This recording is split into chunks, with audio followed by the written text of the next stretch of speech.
Assalamualaikum warahmatullahi wabarakatuh. Perkenalkan, nama saya Dimas Agustio, NIM 23 10 30 51. Pada kesempatan ini saya akan menyampaikan materi tentang sistem ekonomi Indonesia. Yang pertama, kita mungkin akan memahami tentang pengertian sistem ekonomi Indonesia. Sistem ekonomi. Pengertian sistem.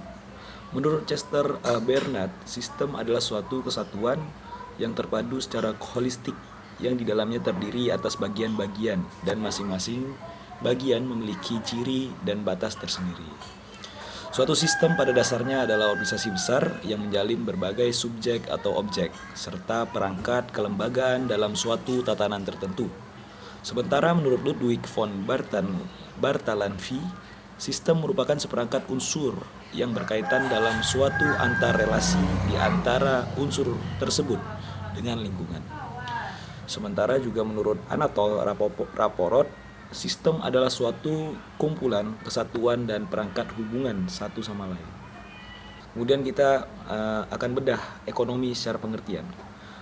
Ekonomi adalah sistem aktivitas manusia yang berhubungan dengan produksi, distribusi, pertukaran, dan konsumsi barang dan jasa. Kata ekonomi sendiri berasal dari kata Yunani, oikos, yang berarti keluarga atau rumah tangga, dan nomos atau peraturan. Jadi secara bahasa adalah aturan hukum-hukum, dan secara garis besar diartikan sebagai aturan rumah tangga atau manajemen rumah tangga. Setelah kita memahami tentang pengertian sistem dan ekonomi, saya juga akan menjelaskan tentang sistem ekonomi secara satu kesatuan. Menurut Dumairi, ekonomi adalah suatu sistem yang mengatur hubungan ekonomi antara manusia dengan seperangkat kelembagaan dalam suatu tatanan kehidupan. Selanjutnya dikatakan pula bahwa suatu sistem ekonomi tidaklah harus berdiri sendiri, tetapi berkaitan dengan falsafah, pandangan, dan pola hidup masyarakat di mana tempatnya berada. Sistem ekonomi merupakan perpaduan dari aturan-aturan atau cara-cara yang menjadi satu kesatuan dan digunakan untuk mencapai tujuan dalam perekonomian. Kemudian kita akan masuki pembahasan selanjutnya, yaitu klasifikasi sistem ekonomi. Jadi klasifikasi sistem ekonomi ini berdasarkan mekanis dan koordinasinya. Mekanisme adalah cara kerja, sedangkan koordinasi itu lebih ke bekerja samanya. Berdasarkan mekanisme dan koordinasi, sistem ekonomi dibagi menjadi 3. Yang pertama ada sistem perekonomian tradisional, kemudian yang kedua adalah sistem perekonomian komando atau terpusat, dan yang ketiga itu ada sistem ekonomi pasar atau market ekonomi. Yang pertama kita akan membahas tentang sistem ekonomi tradisional. Secara ciri-ciri, sistem ekonomi tradisional ini didasarkan oleh adat istiadat yang diwariskan secara turun-temurun. Juga teknik produksinya itu tergolong sederhana karena secara nama juga tradisional. Kemudian untuk kelebihannya mungkin lebih ke pelestarian kebudayaan yang turun-temurun tadi. Jadi nilai-nilai budaya itu tetap terus ada. Terus hubungan sosial yang erat. Kalau untuk kelemahan mungkin karena ini tradisional mungkin agak sulit berkembang. Sementara ekonomi terus teknologi juga semakin berkembang. Kemudian sistem perekonomian komando atau terpusat. Kalau untuk ciri-ciri sistem perekonomian komando ini adalah perencanaan atau perekonomian yang terpusat oleh pemerintah. Jadi roda perekonomian itu dipimpin oleh satu pimpinan pusat atau biasa pemerintah. Keuntungan dari sistem ekonomi komando ini adalah lebih mudah mencapai pemerataan pendapat. Jadi semua itu bisa lebih diatur secara merata. Kalau untuk kelemahannya mungkin itu kurangnya inovasi dan kreativitas karena ada sekatan batas yang ditetapkan oleh pemerintah. Kita masuk sistem ekonomi pasar. Ini tadi klasifikasi sistem ekonomi yang ketiga ya, sistem ekonomi pasar.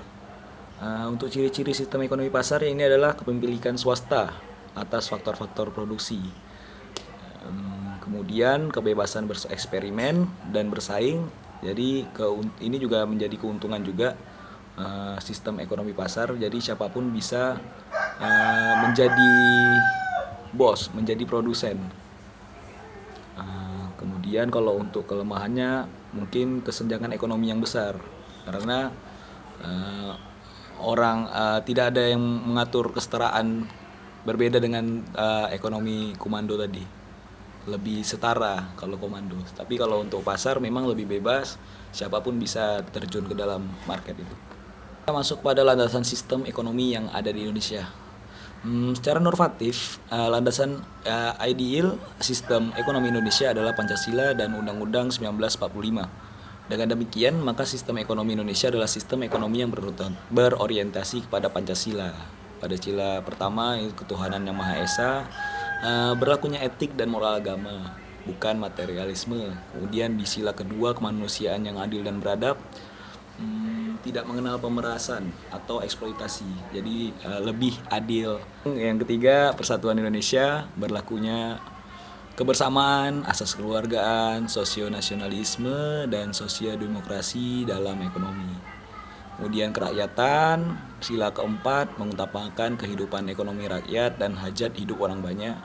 Juga sila kelima, keadilan sosial, itu persamaan, emansipasi, kemakmuran. Dari butir-butir di atas tadi, keadilan menjadi sangat utama di dalam sistem ekonomi Indonesia. Keadilan merupakan titik tolak, proses, dan tujuan sekaligus.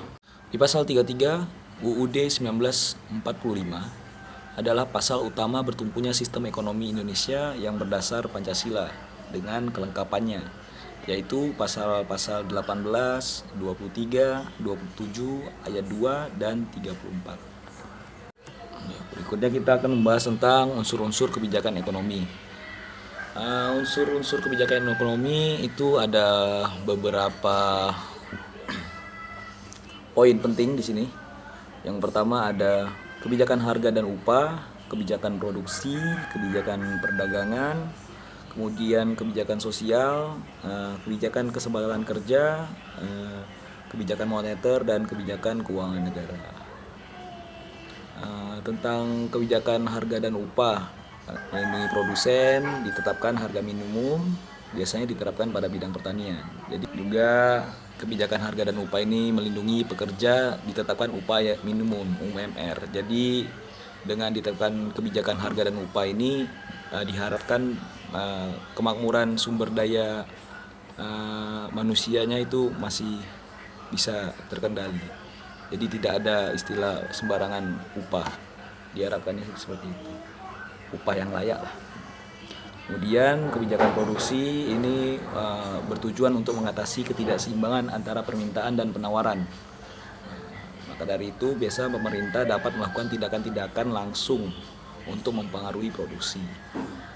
Kemudian kebijakan perdagangan atau lebih sering dikenal kebijakan proteksi yang terdiri dari tindakan-tindakan yang bertujuan untuk membatasi impor dan memajukan ekspor guna melindungi industri dari persaingan dengan industri di luar negeri.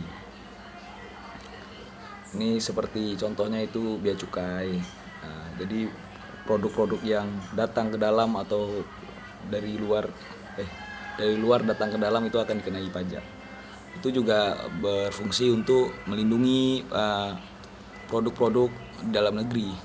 Kemudian kebijakan sosial bertujuan untuk mengurangi ketegangan-tegangan yang disebabkan tidak meratanya pembagian pendapatan di antara golongan penduduk yang muncul dari kecemburuan sosial. Juga kebijakan kesempatan kerja tadi, jika lowongan kerja baru tidak menampung semua angkatan kerja baru, maka sebagian angkatan kerja baru ini akan menjadi pengangguran. Nah, ini juga menjadi masalah tingkat pengangguran, di mana tingkat populasi itu sangat banyak, tetapi lapangan pekerjaan itu sedikit. Akibatnya banyak orang yang menganggur, tingkat pengangguran jadi naik drastis. Kemudian kebijakan moneter ini bertujuan untuk menjaga stabilitas nilai mata uang negara yang bersangkutan melalui penambahan atau pengurangan penawaran uang yang beredar. Pada poin berikutnya yaitu tentang globalisasi ekonomi. Globalisasi perekonomian merupakan suatu proses kegiatan ekonomi dan perdagangan di mana negara-negara di seluruh dunia menjadi satu kekuatan pasar yang semakin terintegrasi dengan tanpa rintangan batas teritorial negara. Globalisasi perekonomian mengharuskan penghapusan seluruh batasan dan hambatan terhadap arus modal, barang, dan jasa. Globalisasi ekonomi antara lain terjadi dalam bentuk-bentuk seperti globalisasi produksi, di mana perusahaan berproduksi di berbagai negara dengan sasaran agar biaya produksi menjadi lebih rendah. Hal ini dilakukan karena upah buruh yang rendah, tarif biaya masuk yang murah, infrastruktur yang memadai, ataupun karena iklim usaha dan politik yang kondusif. Dunia dalam hal ini menjadi lokasi manufaktur global. Kemudian globalisasi pembiayaan, perusahaan global mempunyai akses untuk memperoleh pinjaman atau melakukan investasi. Sebagai contoh, kita bisa ambil contoh mungkin PT Telkom dalam memperbanyak satuan sambungan telepon. Kemudian ataupun PT Jasa Marga dalam memperluas jaringan jalan tol yang telah memanfaatkan sistem pembiayaan dengan pola BOT atau Bill of Rate Transfer bersama mitra usaha dari mancanegara. Jadi kemudian globalisasi tenaga kerja, perusahaan global biasanya akan mampu pasti akan meng-hire atau memanfaatkan tenaga kerja dari seluruh dunia sesuai kelasnya. Ya, seperti penggunaan staf profesional yang diambil dari tenaga kerja yang telah memiliki pengalaman internasional atau buruh kasar yang biasa diperoleh dari negara berkembang. Dengan globalisasi, maka human movement akan semakin mudah dan bebas. Kemudian globalisasi jaringan informasi, masyarakat suatu negara dengan mudah dan cepat mendapatkan informasi dari negara-negara dunia karena kemajuan teknologi, antara lain melalui TV, radio, media cetak, dan lain-lain. Mungkin dengan adanya jaringan komunikasi yang semakin maju ini dapat membantu meluasnya pasar ke berbagai belahan dunia untuk barang yang sama. Ya, contohnya seperti KFC, celana jeans, Levi's, atau hamburger yang kita tahu itu brand itu mendunia lah, ada di mana-mana gitu. Kemudian globalisasi perdagangan, hal ini terwujud dalam bentuk penurunan dan penyeragaman tarif serta penghapusan hambatan non-tarif. Dengan demikian, kegiatan perdagangan dan persaingan menjadi semakin cepat, ketat, dan fair. Kita akan membahas tentang dampak globalisasi ekonomi. Yang pertama tentang dampak positif dari globalisasi ekonomi. Kemudian kita akan membahas dampak apa aja yang ditimbulkan dari globalisasi ekonomi. Kalau untuk dari dampak positif, kita akan melihat dari aspek kreativitas dan daya saing. Dengan semakinnya terbuka pasar untuk produk-produk ekspor, maka diharapkannya tumbuhnya kreativitas dan peningkatan kualitas. Dari aspek pemodalan, kita juga bisa lihat dari sisi ketersediaan dana mungkin akan lebih mudah memperoleh investasi dari luar negeri. Investor-investor luar dengan globalisasi ekonomi ini itu kan biasanya akan datang berinvestasi. Dan dari aspek permodalan juga kita bisa lihat dari sisi ketersediaan dana tapi memang akan menjadi lebih mudah memperoleh investasi dari luar negeri. Ya, investasi secara langsung seperti pembangunan pabrik akan turut membuka lowongan kerja. Secara tidak langsung maupun langsung, ini akan meningkatkan perkembangan ekonomi di suatu negara. Juga dari aspek pariwisata, dampaknya itu bisa membuka lowongan kerja di bidang pariwisata juga, sekaligus menjadi ajang promosi produk Indonesia, produk dari masing-masing negara. Kemudian kalau kita membahas tentang dampak negatif yang timbul dari globalisasi ekonomi, itu kapabilitas daya saing yang rendah dan ketidakmampuan Indonesia mengelola persaingan akan menimbulkan mimpi buruk bagi perekonomian negeri ini. Kemudian membanjirnya produk-produk negeri asing, seperti produk Cina. Produk Cina kita bisa ngelihat di mana-mana ya. Nah, ini juga termasuk dampak negatif dari globalisasi ekonomi. Mungkin kalau untuk Cinanya itu menjadi dampak positif, tapi kalau untuk negara-negara lain ini akan menjadi dampak negatif karena akan mematikan usaha-usaha yang ada di dalam negeri kita. Mungkin sekian materi yang bisa saya sampaikan. Kurang lebihnya mohon maaf. Wabillahi taufiq walhidayah. Assalamualaikum warahmatullahi wabarakatuh.